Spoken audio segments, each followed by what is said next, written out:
तेजस्विनावधीतमस्तु मा विद्विषावहै।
We were looking at the novel algorithm we have developed for DCT quantization etc., and we saw this matrix which is the outcome of the application of DCT here on an image block. We have not shown the image block deliberately.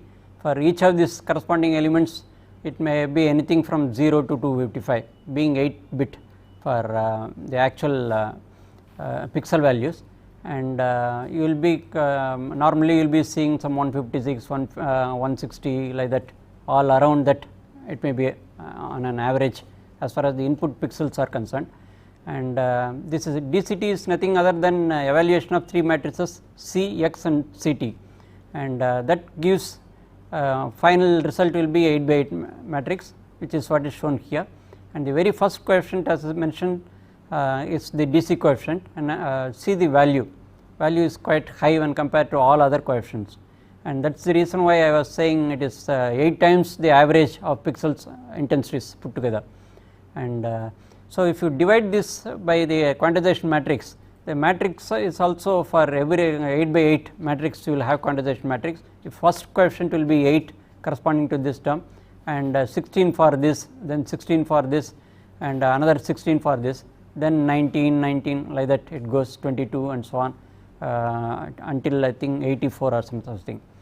And you have to take one DCT and divide it by corresponding coefficient.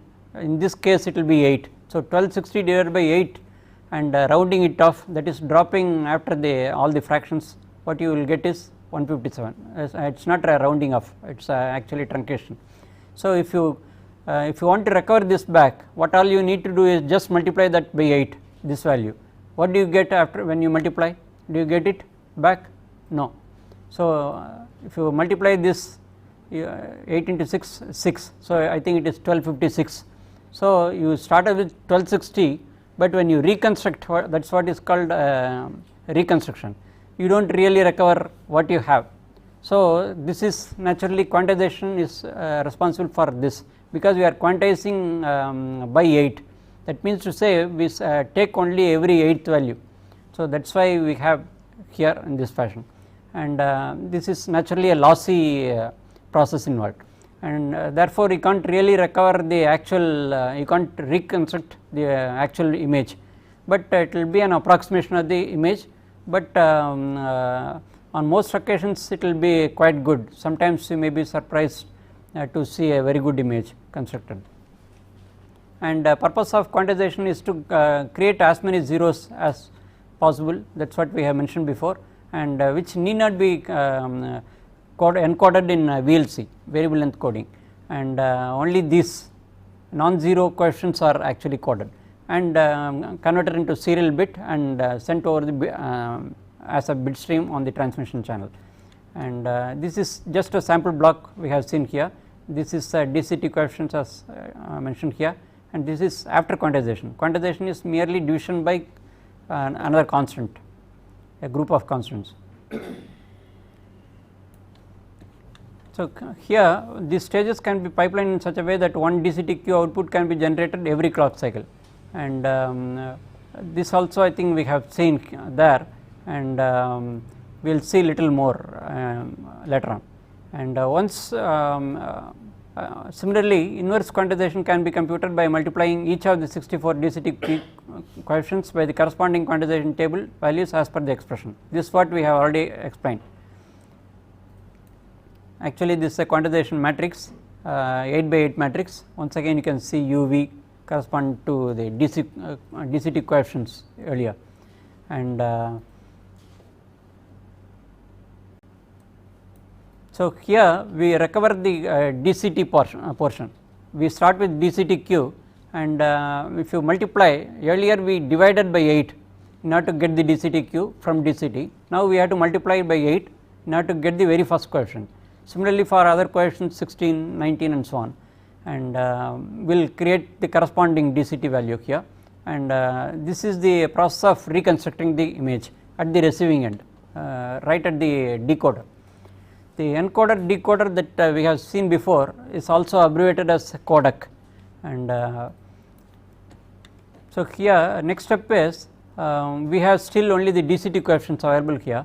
We have not yet recovered the actual image, and we can recover it only by doing an inverse operation of this, which is similar to DCT, only order is it has got to be CT into the DCT and C. These are all the once again 8 by 8 matrices, 3 matrices, and the parallel algorithm we have done before is equally applicable for this IDST as well, and outcomes 1 pixel per clock, that is the throughput that you can get here, and it has got to be the same rate as the DCT creation, and same algorithm works here too.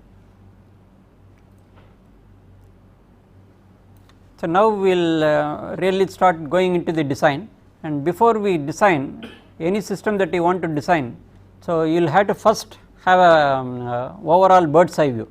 So for example you want to ultimately do a chip, so why not a good starting point will be to put a black box and then label this is the design for DCT quantization, and as mentioned here, and what we are going to formulate is the specification.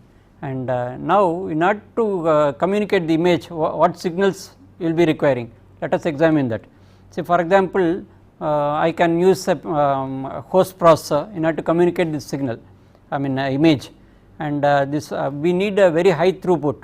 So we can think of using a parallel bus such as PCI bus, which we have already had a glimpse when we did PCI arbiter earlier, and we had used, I mean any block of image we can apply one row of a block at a time if you have 64 bits, and through PCI bus a 64 bit bus will be handy here, and you can use PCI signals here. And for example BE stands for the byte enabled, and there are 8 bytes here, which byte is referred here, and to enable that particular byte you need signal here. These are all basically a PCI signal, and if you have a core, naturally you need to reset at any point of time. So what we have here is reset n actually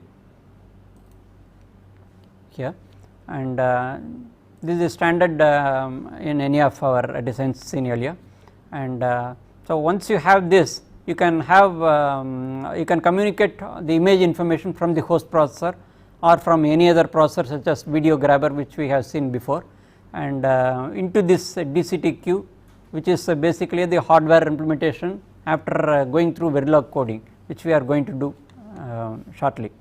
and you also, in order to write different rows of a block, there are 8 such rows. So, you need a write address for that, 3 bits are needed for that, and you also need a clock such as the PCI clock. This is the host computer interconnection right from all this, and when this data is valid should also be indicated by the host, and that is by this. And once you have put in 8 rows, you can have you can write it in 8 clock pulses using this PCI clock. So, after you have written one block of information, and you can start the entire DCT-Q process, and when the DCT-Q process is going on, you can also input next block of image, and this DCT-Q processing, there are 64 coefficients, and as I mentioned before, every clock you can have 1 pixel processed, equivalent to 1 pixel processed, and thereby you have a 64 clock cycles requirement here for processing one block, whereas you need just 8 clock cycles as far as PCI clock is concerned in order to input here. That relieves the burden of the host processor, which is dumping in the image here. So, it can attend to any other duty other than merely inputting the information here, and this is a time consuming operation. We have seen before, realization of 3 matrices is actually a very time consuming operation, and I think it is n cube times, n stands for 8, and so many computations are involved, multiplication as well as addition, and you can cross check from the matrix we have seen before. So, once you have loaded the image, you can ask this DCT-Q to start the DCT-Q process by this asserting this signal, and once it has started, at any point of time you can hold the processing, and thereby you do not have to bring in what is called latency, which we will explain later on, and if you use hold signal. And there is also a system clock required for DCT-Q operation to churn out the DCT-Q, and that clock is fed here, and when this DCT-Q is ready to accept input, will be indicated by an output signal called ready, and the actual DCT-Q output after evaluating will be output here, and it will be a 9-bit output, and this 9-bit output is signed, it will be in 2's complement. This is as per the requirements of the JPEG MPEG standards. So, that is what we said before right at the introduction, that whatever we design, it will have to conform to the standards. So, otherwise there is no communication from one design to another, one product and another product. And which coefficient we are referring to, is it DC coefficient or the AC coefficients? If so, what is the address? So, that question also will have to be answered. The answer is output this address for the coefficient, DCT-Q coefficient, and when this DCT-Q is valid, that also will have to be indicated by high going signal. So, with this you can very well design a DCT-Q processor. So, from Bird's point of view, we have seen all this, and we also had used some of our knowledge about the actual host interface, such as a PCI interface. And once we have formulated here, what we had briefly explained here for each of the signal is listed here. So, this is a block diagram of DCT, and each of this signal will have to be explained here, and I will quickly explain because I have already explained. And this reset is active low asynchronous, which is the standard in our design, and input is fed through this DI. One row, that is 8 pixels of an image block, 8 by 8 pixels is input, and into this DI 7 through 0 is the first pixel, and the last byte is the last pixel in the particular row of 8 pixels. Like that, in a block you have such 8 rows, and we have to write one after another, and a pixel is of size 8 bits unsigned. So, note that it is unsigned. So, this is nothing other than X matrix in that CXCT evaluation, and so the X is complete only with 8 writes as such, because every write you write only one row of the block.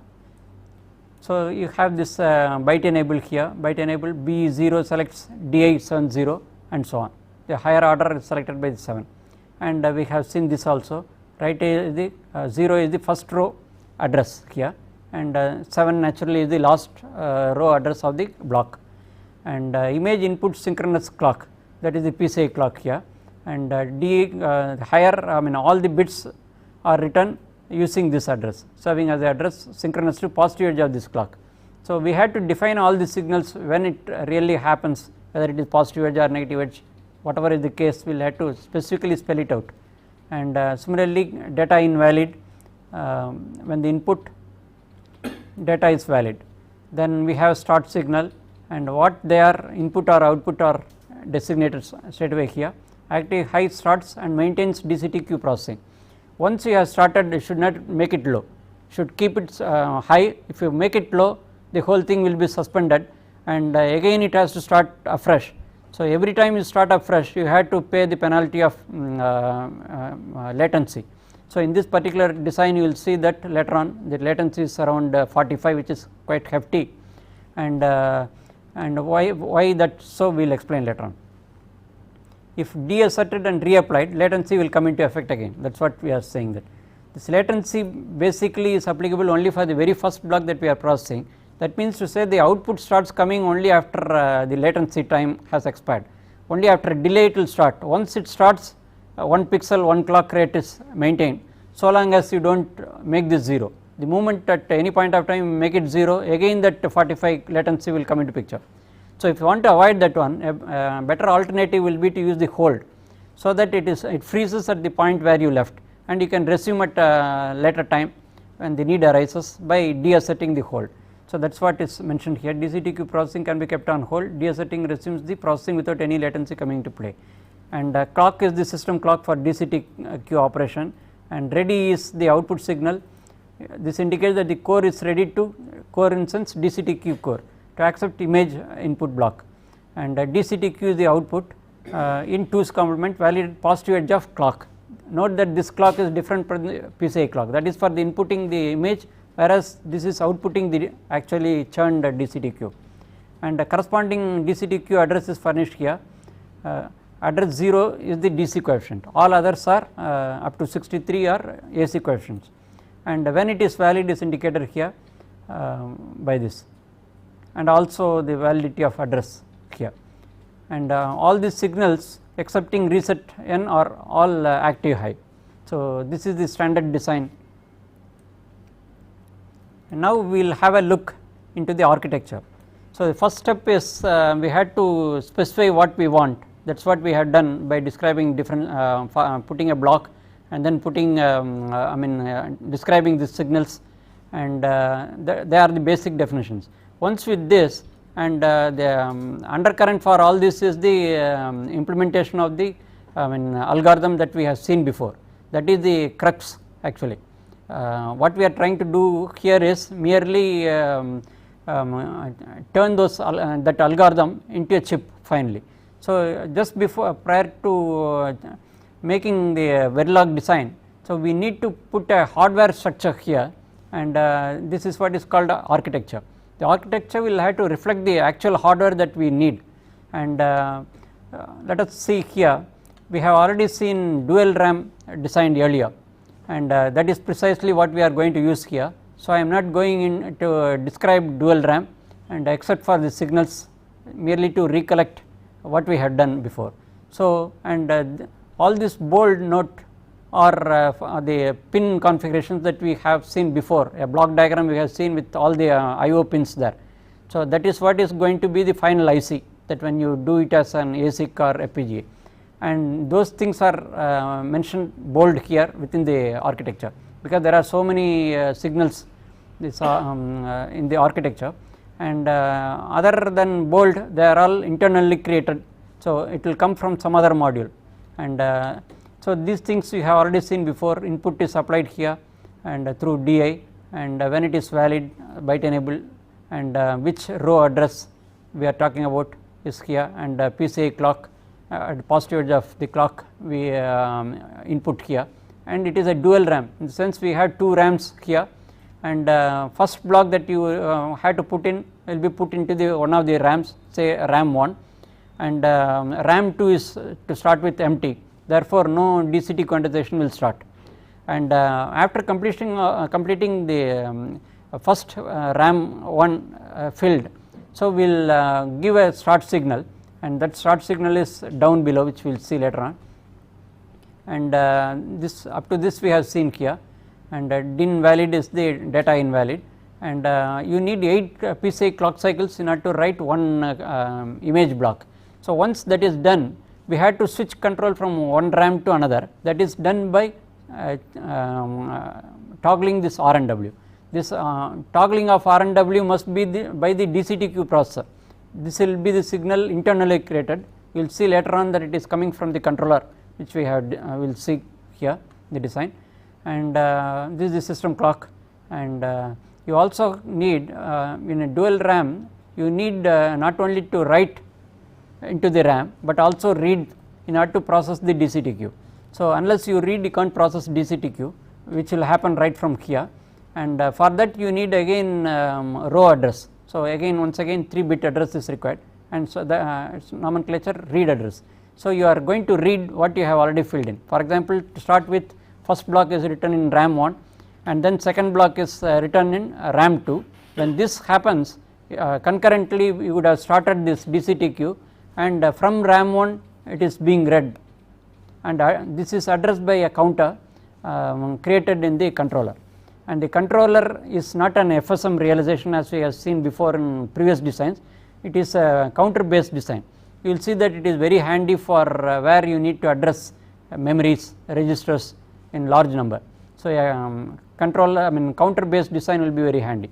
So, this is a deviation from the routine designs.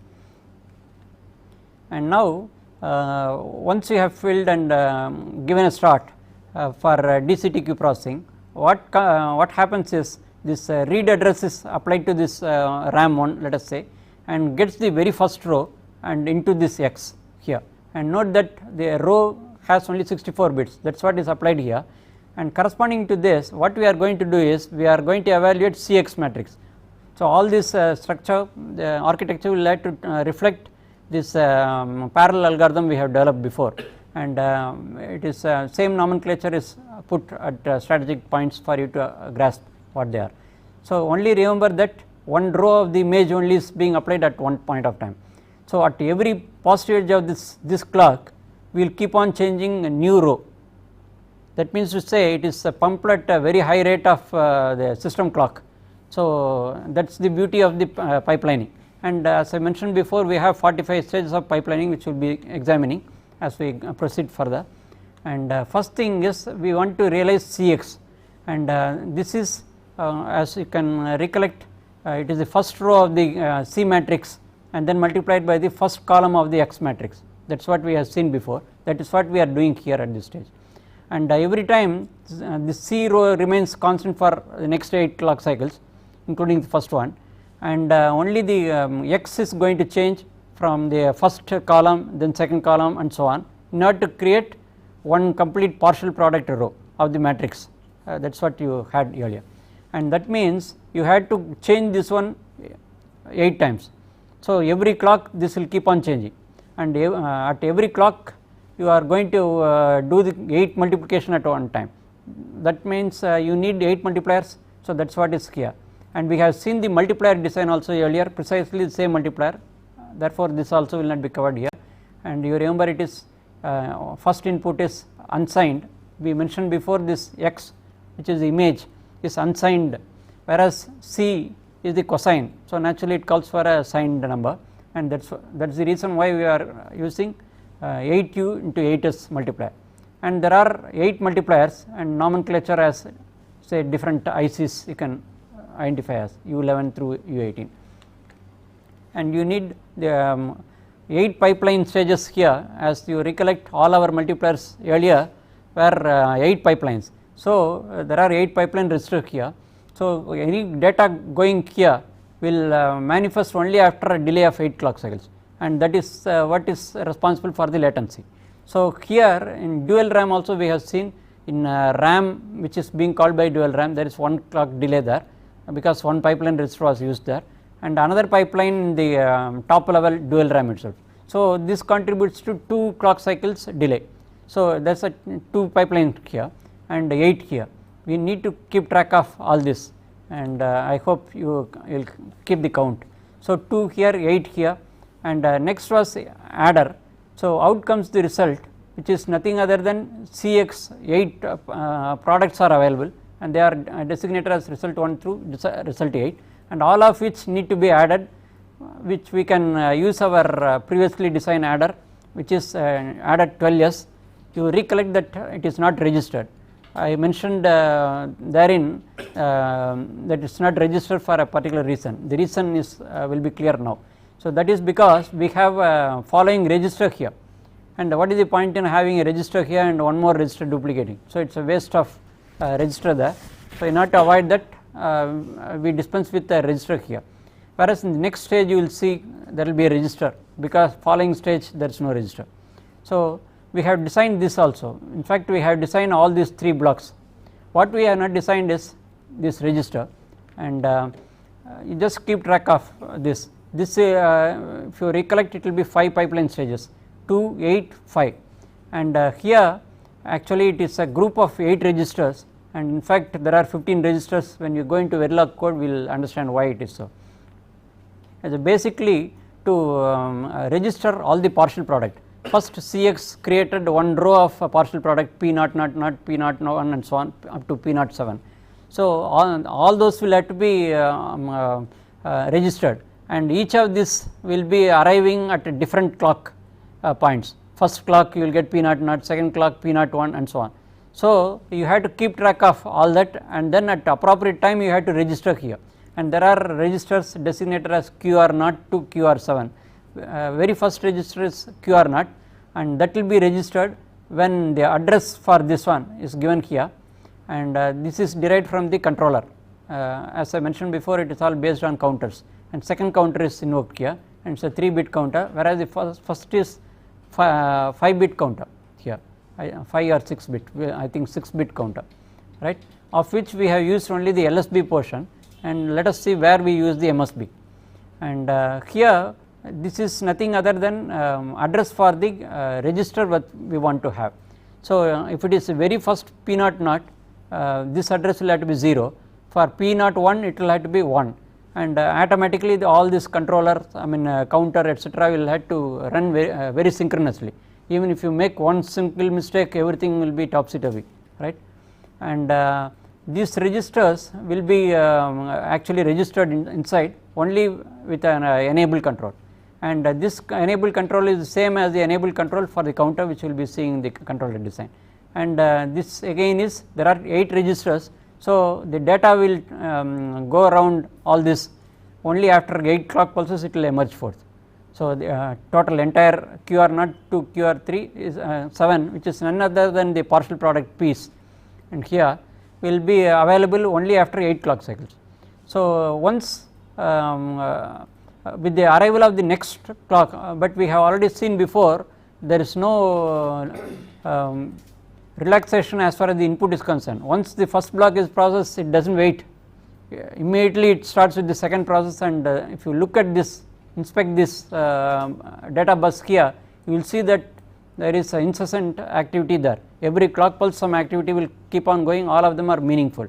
Therefore there is no respite for the DCT processor all through, and only here there is little, in the sense that this will be available to you, this partial product, for 8 clock pulses, because unless this is stationary you can't compute the second partial product, which will take 8 clock pulses, right.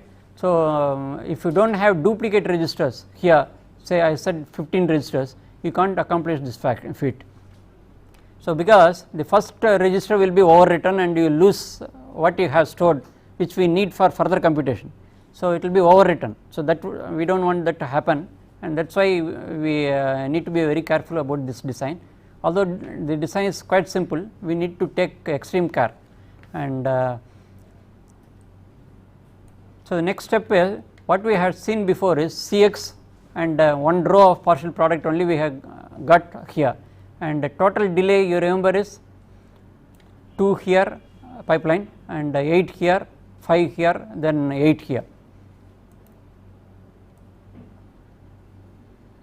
So this architecture continues here, and next is we need to have C and CT, and they are available in the ROM stored, and similarly we want to have a quantization table, that is also ROM, and in fact we have seen the design of both the ROMs earlier, and we pointed out it is inverse quantization which we are storing there when we dealt with this design, and that is precisely what we are seeing here.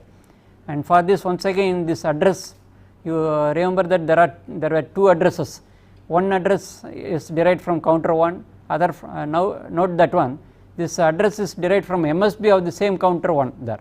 So because we will have to not only address X here, but also get C simultaneously, therefore the same counter is addressing both, right. So only difference is this is in LSB, means this happens more frequently than the MSB, and that is once in 8 times only, because you need to have all the entire, all the rows of the matrix for one value of one set of C, and repeat the same thing again in order to get partial product that we have seen. So this is quite simple, and counter 4 gives the address for the ROM queue, right. Out comes the quantization matrix value here. For example, if you give 0 here, out comes 8 here. If it is 1, it will be 16, and so on. So as per the quantization matrix we have stored here, and here also we do not really store the actual quantization matrix, but it is inverse, and that also a number of times more in order to improve the accuracy. And note that one, this also has latency here, here as well as here, 1 clock pulse latency or something, and but anyway this is a parallel process when compared to the other here.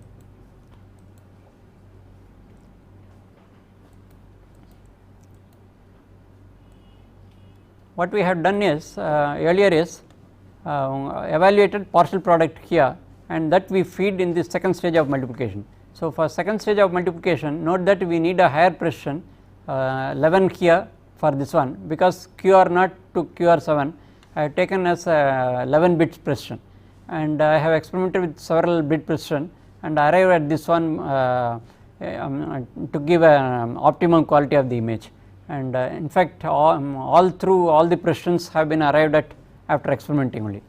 And so you also need another input, which is nothing other than CT. Now we have to multiply what we have earlier as partial product P, which is none other than QR here in the register that we have seen before.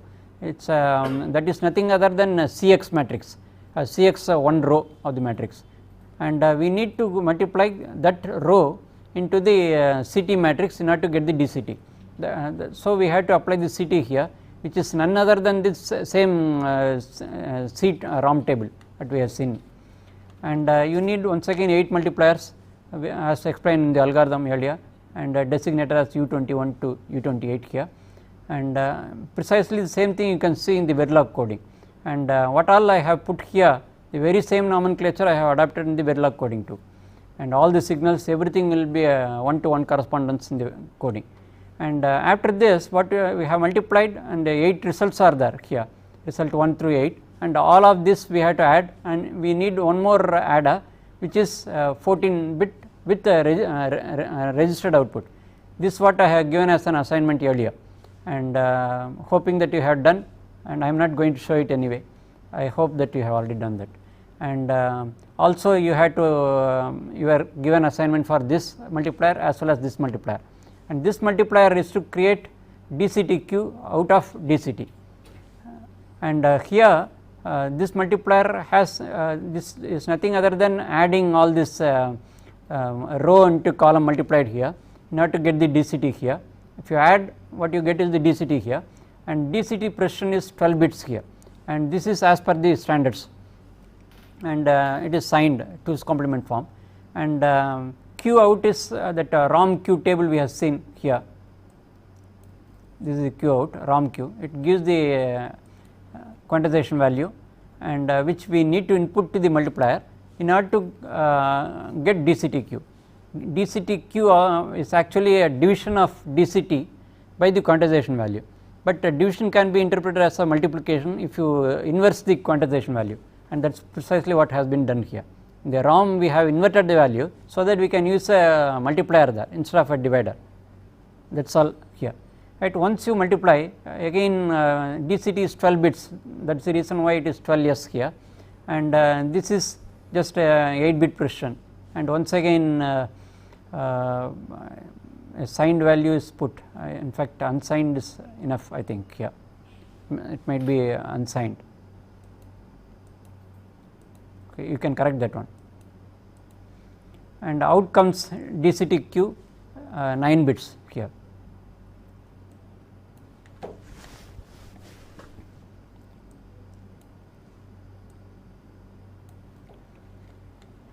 So, what we have here before we wind up the architecture is we have the whole thing, you will see that it appears very complicated. So, you need to regulate the whole activity. So, you can do so only if you have a controller specifically designed for that, and you can see so many control signals here coming out of the controller, and plenty of other signals are inside this. When we look into the DCT controller, we will see more details here, and it calls for several counters of various bit precisions here as listed here. In fact, counter 5 is nothing other than address, this is nothing but the DCTQ address here. Address 0 corresponds to the DC quotient and all others are AC quotients, and DCTQ valid signal also will have to create, which will keep in step with DCTQ output. So, we will have to keep track, I mentioned keep track of all the pipelines, you have to keep track of all the pipelines, then only we will know when to activate this, and we will see a little more details later on that.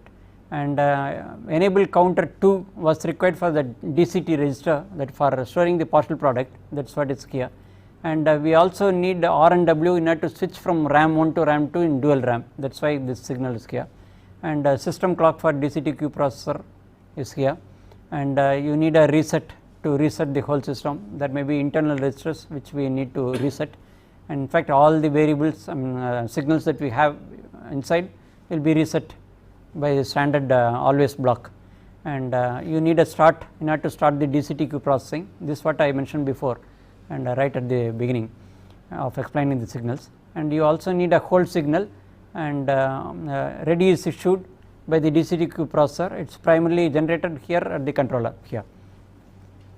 This completes the architecture, and before this we will once again examine how much delays are involved.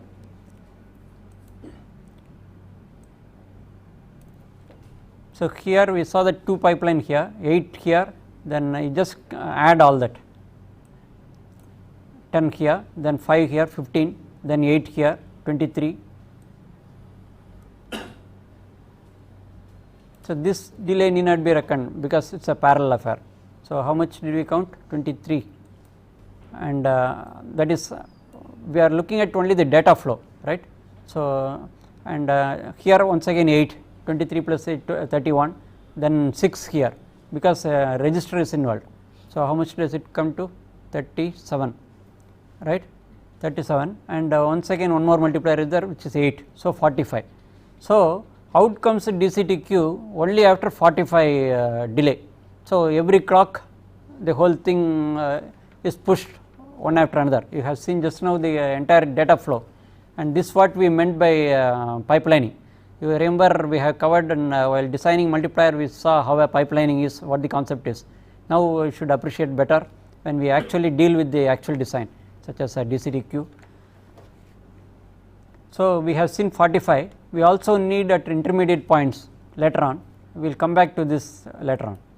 So, this completes the architecture which has a 1-to-1 corresponds with the algorithm. So, now next point is, say whatever processor we have designed for DCTQ, it cannot be a standalone, right, we will have to build further hardware, you have to put it in a PCB, and you may require other hardware, or even the host processor you may require, and that is why we assumed a PCI bus interconnection. So, it calls for a host processor as well as the DCTQ processor itself. So, we had to intercommunicate with them. So, and what is the way of communication? So, you need a sequence of operations for that. It says a step by step operation sequence of the host and DCTQ process are as follows. So, for the host what we need to do is, first the host will have to send the reset signal, and to initialize the DCT core, because there are so many registers inside, they will have to be initialized to different values, not necessarily 0, and so that is what is being done here.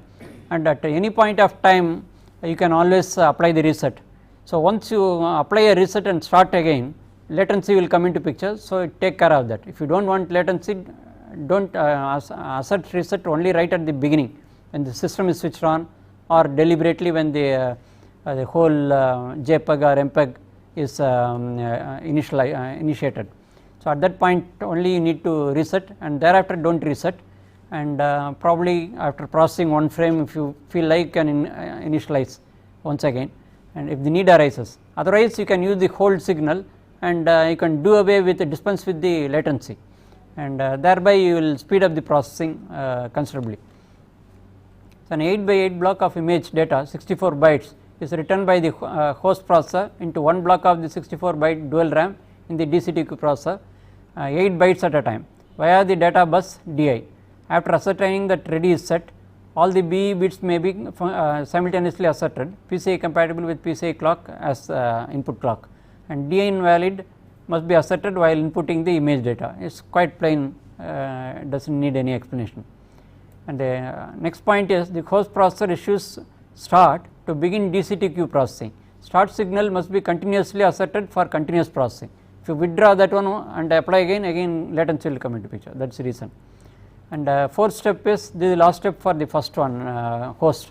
And if ready signal is set now, so it will in fact ready will always be high, except that means it is always ready, DCT processor is always ready to receive the input image except for few clock cycles, right. If ready signal is set now, next block of image data is written into another block of the 64 byte dual RAM, otherwise you wait for that. This is the role of the host, and this wait can be either polled mode or interrupt mode as far as the host processor is concerned, preferably the latter.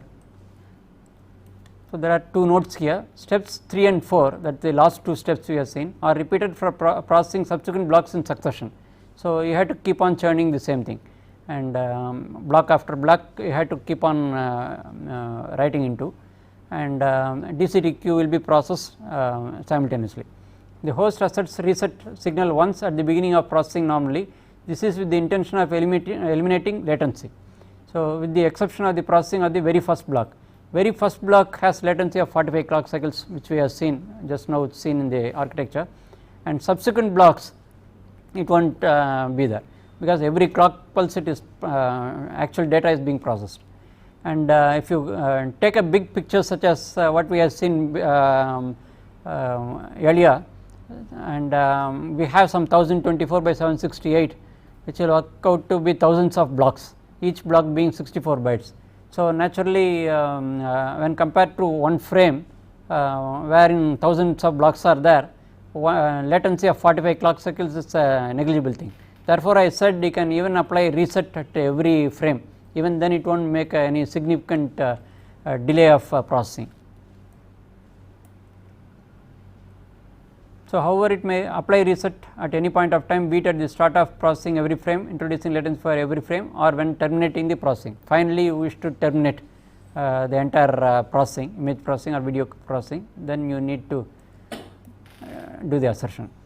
And this is the role for the DCT processor, which are going to say, look into the Verilog code later on. And here if reset is set, initialize all the internal registers and terminate the current DCT processing. For example, it was already processing something, so the moment reset is applied, it will abandon the DCT processing and initialize itself, and select one RAM bank for the host to write the image block. So it is this is by the control R and W, and it does that. One bank is in read only mode for DCT processing, while the other bank is in write only mode for the host to write the image block concurrently. Set the ready signal. So so immediately we set the ready signal, so that next block can be written fast, and note that it is just 8 clock cycles you need for writing by the host. So rest of the time it can attend to other cores. So second point is if start is asserted, begin processing, that is a DCTQ processing, you start here, otherwise wait. So, assert ready signal for the host to write into the other RAM bank concurrently. So, and otherwise if you do not assert the ready signal, you can't host cannot write, that is why you have to do it as quickly as possible. Then start computing DCTQ. The DCTQ questions are issued at DCTQ 80, this 9-bit pins, valid at the positive edge of clock. This clock is the system clock for DCTQ, and with DCTQ valid, signal asserted. So, when DCTQ becomes valid, simultaneously DCTQ valid also goes high, both simultaneously. So, you can this will be valid at the positive edge of the clock. So, after one clock delay only you can register in any other subsequent processing. So, which will still be holding good, right, because it changes value only at the arrival of the clock. So, right at the fag end of the clock also you can register to the into the external world, external to DCTQ processor. DCTQ questions are issued at these pins valid at the positive edge of clock with DCTQ valid asserted after latency of 45 clock cycles. This is what we have seen before, explained earlier. DCTQ valid signal is continuously asserted as long as the processing continues without a break, and address is valid when the DCTQ is valid, and DCTQ is issued every clock cycle from 46th clock cycle onwards, which we have seen the recent, and 64 questions are issued per image block. So, one block of image contains 64 pixels and 64 questions are coming. So, that means it is equivalent to saying that it is not one-to-one correspondence between pixel and DCT coefficient. What all we say is 64 questions, 64 pixels.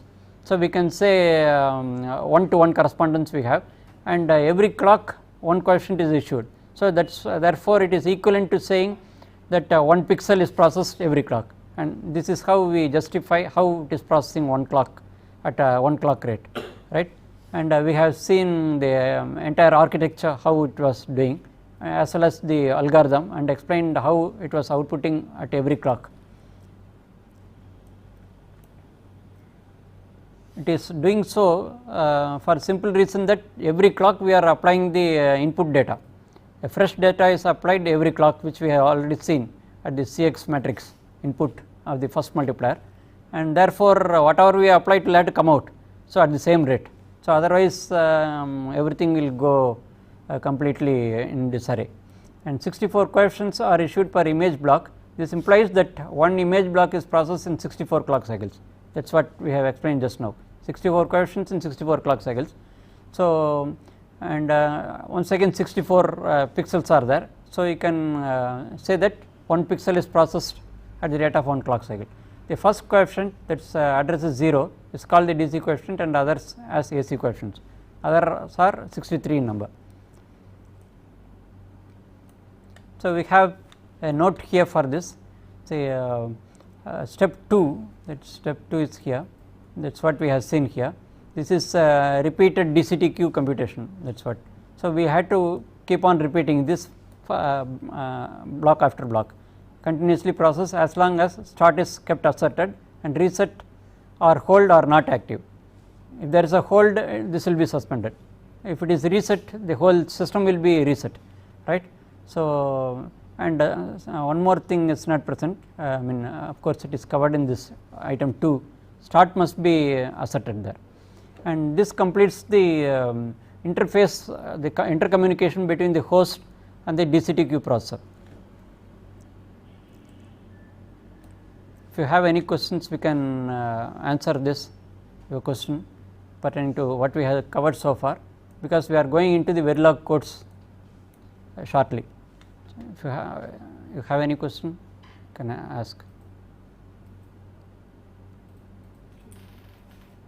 Actually, for the first computation, 45 clock cycles is the latency, isn't it? Yes. Similarly, when you stop the computation, shouldn't you give 45 clock cycles for all the operations to be over and the result to be available at the output? Yeah, but that will be taken care of by that DCTQ valid, right. Whatever you have given outcomes, that one. So, DCTQ valid signals when it is going, I mean when it goes low, it means the whole thing is over, right. and it is also available by inspecting the address bus. So, ADDR we have seen, if it is 63 you can very easily see that it is going to be over. You have another question? Yeah, this very basic probably image processing question. Why did you choose a 8 into 8 matrix? Why couldn't you have chosen a 16 into 16 matrix or a 4 into 4 matrix? And that is a good question. First obvious reason is that is what the standard prescribes, an 8 by 8, but that is only an superficial statement answer which may not satisfy you. The real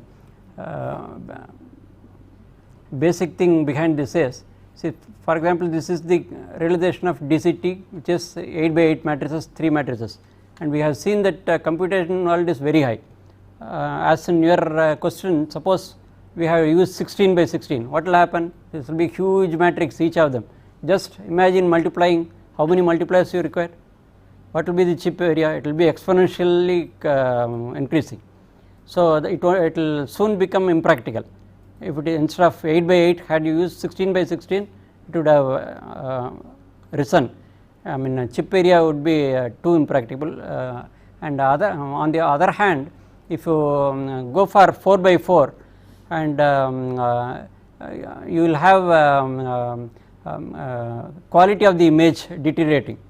So, there is actually some of the textbooks on image processing, they give a plot for various transforms, not only DCT, for KLT and DFT and so many other Hadamard transforms. For all of them they give a graph saying, I mean, plot that graph is least mean square error. Error is arising by applying DCT and then followed by quantization, then IQ, IDCT, that is a reconstructed image.